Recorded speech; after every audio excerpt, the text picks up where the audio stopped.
Welcome to my educational channel. మీరు చూస్తున్నారు Lakshmi Narasimha educational channel. ఈ ఛానల్లో మీకు డిఎస్సి గ్రూప్స్కి ఉపయోగపడే మెటీరియల్తో పాటు కరెంట్ అఫైర్స్ మరియు కెరీర్ గైడెన్స్, విద్యార్థులకు ఉపయోగపడే అనేక అంశాలైతే అప్లోడ్ చేయడం జరుగుతుంది. ఛానల్ని సబ్స్క్రైబ్ చేసుకోండి. మీ ఉద్యోగాలకు పొందడం కోసం అయితే దీన్ని ఉపయోగించుకోండి. ఇవాళ మనము డిఎస్సికి సంబంధించి 2024లో ఆన్లైన్లో జరిగినటువంటి ఎడ్జిటి పేపర్ డిస్కస్ చేస్తున్నాం. లాస్ట్ వీడియోలో నేను ఒక 10 క్వశ్చన్స్ మీకు జీకే నుంచి డిస్కస్ చేశాను వరుసగా. ఎందుకంటే ఇవి రాబోయే డిఎస్సి అయితే మనకు జాబ్ క్యాలెండర్లో 2025 డిఎస్సి నోటిఫికేషన్ కూడా ఇస్తామని ప్రకటించడం జరిగింది. మరి ఇప్పుడు ఎవరైతే 2024 డిఎస్సి మిస్ అవుతున్నారో వాళ్ళంతా కూడా కంటిన్యూస్ ప్రిపరేషన్లో ఉంటారు. అలాంటి వాళ్ళకైతే ఈ పేపరు క్వశ్చన్స్ స్టాండర్డ్ ఉపయోగపడుతుంది. నెక్స్ట్ వాళ్ళ యొక్క ప్రిపరేషన్ని కొనసాగించడానికి ఇది ఉపయోగపడే ఉద్దేశంతో మరి క్వశ్చన్స్ డిస్కస్ చేయడం జరుగుతుంది. లాస్ట్ వీడియోలో 10 క్వశ్చన్స్ ఇచ్చాను. ఈ వీడియోలో మరికొన్ని క్వశ్చన్స్ అయితే మనం డిస్కస్ చేద్దాం. ముందుగా జనరల్ నాలెడ్జ్ పార్ట్. ఇది మనకు 19th ఆగస్టున షిఫ్ట్ 1 సెషన్లో జరిగినటువంటి క్వశ్చన్ పేపరు, ఎడ్జిటి పేపరు, తెలుగు మీడియం. ఇక్కడ క్వశ్చన్ నెంబర్ 10 వరకే ఆల్రెడీ నేను డిస్కస్ చేశాను. మీరు ఇక్కడ క్వశ్చన్ నెంబర్ 11 నుంచి ఈరోజు అయితే మనం చూద్దాం ఇంపార్టెంట్ క్వశ్చన్స్. క్వశ్చన్ నెంబర్ 11 మీకు జూన్ 2022లో 200 వార్షికోత్సవాన్ని జరుపుకున్న పత్రిక ఏది అన్నాడు. The daily news paper that celebrated 200th anniversary in June 2022. So దీనికి ఆన్సర్ వచ్చేసి మనకి ముంబై సమాచారం అండి.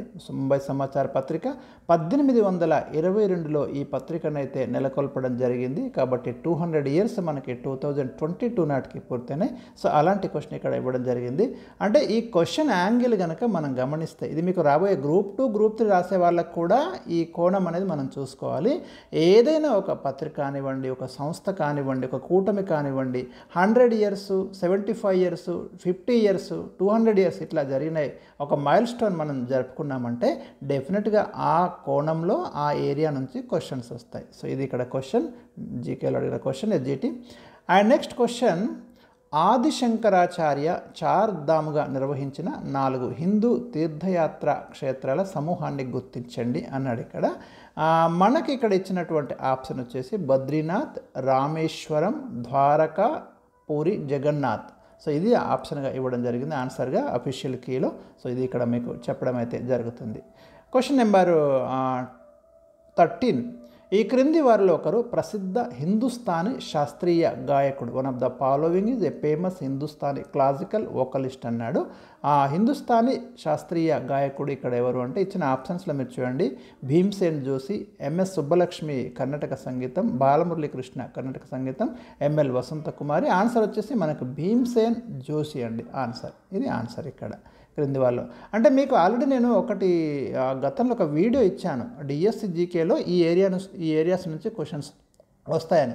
దాదాపుగా అందులో ప్రతి ఏరియా నుండి మీరు గమనించండి క్వశ్చన్స్ ఉన్నాయి. మీరు చూడండి ఒకసారి ఆ వీడియోని కూడా. జీకే ఎలా ప్రిపేర్ కావాలి వీలైతే నేను దీంట్లో డిస్క్రిప్షన్లో ఆ వీడియో లింక్ కూడా ప్రొవైడ్ చేస్తాను. ఒకసారి చూడండి, ఆ ఏరియా చూసుకోండి. అండ్ నెక్స్ట్ క్వశ్చన్, ప్రపంచవ్యాప్తంగా అతిపెద్ద ఎగ్జిబిషన్ హాల్లో ఒకటైన state of the art convention centre Yashobhoomi ఈ రాష్ట్రంలో ఉంది. ఇది లేటెస్ట్ కరెంట్ అఫైర్స్ అనే మనం అనుకోవచ్చు. సో దీనికి ఆన్సర్ వచ్చేసి ఢిల్లీ అండి. ఆన్సర్ దీనికి ఢిల్లీ ఇక్కడ ఇవ్వడం జరిగింది. ప్రపంచవ్యాప్తంగా అతిపెద్ద ఎగ్జిబిషన్ హాల్లో ఒకటైన state of the art convention centre Yashobhoomi ఈ రాష్ట్రంలో ఉందన్న ఢిల్లీ యాక్చువల్లీ కేంద్రపాలిత ప్రాంతం అండి, యూనియన్ టెరిటరీ అయినప్పటికీ కూడా ఇక్కడ మనకి పరిమిత అధికారాలతో కూడినటువంటి శాసనసభ ఉంది, ముఖ్యమంత్రి కూడా ఉంటాడు ఇక్కడ. ఇదైతే యూనియన్ టెరిటరీ. సో ఆన్సర్ కూడా మనకు ఢిల్లీ పట్టణం. నెక్స్ట్ క్వశ్చన్, దూద్ సాగర్ జలపాతాలు భారతదేశంలోని ఏ రాష్ట్రంలో ఉన్నాయనండి. సో ఇది మనకు జాగ్రఫీ నుంచి అడిగినటువంటి క్వశ్చన్ అనుకోవచ్చు జీకేలో. దీనికి ఆన్సర్ వచ్చేసి గోవాలో మరి దూద్ సాగర్ జలపాతాలు ఉన్నాయి. సో ఈ వాటర్ ఫాల్ సంబంధించి క్వశ్చన్ అయితే ఇక్కడ ఇవ్వడం అనేది జరిగింది. అండ్ నెక్స్ట్ క్వశ్చన్, క్లోరోక్విన్ దీని యొక్క విరుగుడు మందు అన్నారు. ఇది వ్యాధులు ఔషధాలు అనే ఏరియా నుంచి తీసుకున్నటువంటిది. మొక్కల యొక్క ఆర్థిక ప్రయోజనాలు అనే ఏరియా నుంచి తీసుకున్నాడు. క్లోరోక్విన్ ఈజ్ అన్ యాంటీ అన్నాడు ఇక్కడ. ఇది టైఫాయిడ్ కాదు, కోవిడ్కి అసలే కాదు, మలేరియాకి దీన్ని ఔషధంగా వాడుతున్నామండి. మలేరియా డ్రగ్ ఇది క్లోరోక్విన్ అనేది. మీకు సింకోనా ఎప్సినాలిస్ అనే మొక్క బెరడు నుంచి దీన్ని స్వీకరిస్తారు.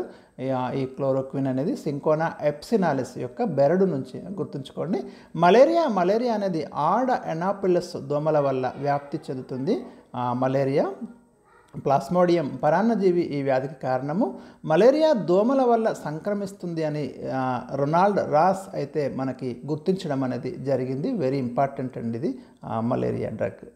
And next question, central reserve police force యొక్క నినాదం, the motto of central reserve police force CRPF యొక్క మోటో ఏంటిది అనే క్వశ్చన్ ఇక్కడ వచ్చింది. దీనికి ఆన్సర్ వచ్చి సేవ ఔర్ నిష్ఠ. ఇలాంటి మీకు ఇప్పుడు సిఆర్పిఎఫ్ కానివ్వండి, సిఐఎస్ఎఫ్ కానివ్వండి, ఐటీబీపీ, సశస్త్ర సీమా బళ్ళు మనకు కొన్ని ఉన్నాయి. వాటి యొక్క మోటోస్ మీద ఫోకస్ చేయండి. దాదాపు ఎగ్జామ్స్లో ఇలాంటి ఏరియాస్ నుంచి క్వశ్చన్స్ అయితే వస్తున్నాయి. డిఎస్సిలో వరుసగా అడిగాడు అట్లా. అండ్ నెక్స్ట్, సామాజిక న్యాయం మరియు సాధికారత శాఖ ప్రారంభించిన సాక్రెడ్ పోర్టల్ ఎవరికి ఉద్దేశించింది అన్నాడు ఇక్కడ. Sacred portal launched by the department of social justice and empowerment is meant for అన్నాడు. సో దీనికి ఆన్సర్ వచ్చేసి మనకి సీనియర్ సిటిజన్స్కి సంబంధించిన పోర్టల్ అండి ఇది సాక్రెడ్. ఇది లేటెస్ట్ కరెంట్ అఫైర్స్ నుంచి క్వశ్చన్ అయితే ఇవ్వడం అనేది జరిగింది. And question number 19, automated backup విద్యుత్ శక్తిని అందించే యూపీఎస్ ఫుల్ ఫామ్ అడిగాడు. Expand UPS that provided automated backup electric power అన్నాడు. So uninterruptible power supply. కొన్ని అబ్రివేషన్స్ నుంచి క్వశ్చన్స్ వస్తాయని నేను గతంలో వీడియోలో చెప్పాను. అంతకుముందు డిఎస్సీలలో కూడా ఎఫ్ఐఆర్ అంటే ఫుల్ ఫామ్ ఏంటనే క్వశ్చన్ అడిగిండు. సో ఇలాంటి క్వశ్చన్స్ హెచ్టిఎంఎల్ ఫుల్ ఫామ్ అడిగిండు. సో ఇలాంటి important abbreviations, LED full form అడుగుతున్నాడు చాలాసార్లు, డివిడి ఫుల్ ఫామ్ అడిగిండు గత డిఎస్సీలలో. సో మీరు చూడండి, ఇలాంటి డైలీ మనం వాడేటటువంటి చూసేటటువంటి వస్తువుల యొక్క అబ్రివేషన్స్ అనేవి అన్ని ఎగ్జామ్స్లో మనకైతే అడగడం జరుగుతుంది. సో ఇలాంటివి అయితే మీరు గుర్తుంచుకోండి. LED light emitting diode, DVD digital versatile disk, ఇలాంటి ఇంపార్టెంట్ ఈసీజీ ఫుల్ ఫామ్ ఇవి అడుగుతాడు. FIR first information report. So గుర్తుంచుకోండి. సిటీ స్కాన్ కూడా అడిగాడు ఒకసారి. అలాంటి క్వశ్చన్స్ అయితే మీకు కంటిన్యూగా వస్తున్నాయి. అండ్ నెక్స్ట్ క్వశ్చన్ నెంబర్ 20, ప్రాచీన భారతదేశంలో వ్రాయబడిన చరక సంహిత అనే గ్రంథం దేనికి సంబంధించింది? ఇది ఆయుర్వేద శాస్త్రానికి సంబంధించిందండి. వైద్య గ్రంథం ఇది చరక సంహిత. చరకుడు ప్రముఖ వైద్యుడు. మీకు ఏన్షియంట్ ఇండియన్ హిస్టరీలో Charaka Samhita written in ancient India is a book deal science of Ayurveda. గుర్తుంచుకోండి, ప్రాచీన ఏన్షియంట్ హిస్టరీ నుండి మీకు అర్థశాస్త్ర అంటే అదేమో రాజ్య పాలనకు సంబంధించింది, అడ్మినిస్ట్రేషన్కి సంబంధించింది. ఇలా కొన్ని ఇంపార్టెంట్ బుక్స్ ఉంటాయి, అవి మీరు ఒకసారి చూసుకోండి. అది కూడా నేను ఇచ్చాను వీడియోలో మీకు ఇంపార్టెంట్ అని. సో అది మనకి జీకే క్వశ్చన్స్ అండి. మరి ఇక్కడ మీకు ఈ వీడియోను ఇక్కడ క్లోజ్ చేస్తాను. నెక్స్ట్ మీకు పర్స్పెక్టివ్స్ ఇన్ ఎడ్యుకేషను, విద్యా దృక్పథాల నుండి నెక్స్ట్ వీడియో కంటిన్యూ చేస్తాను.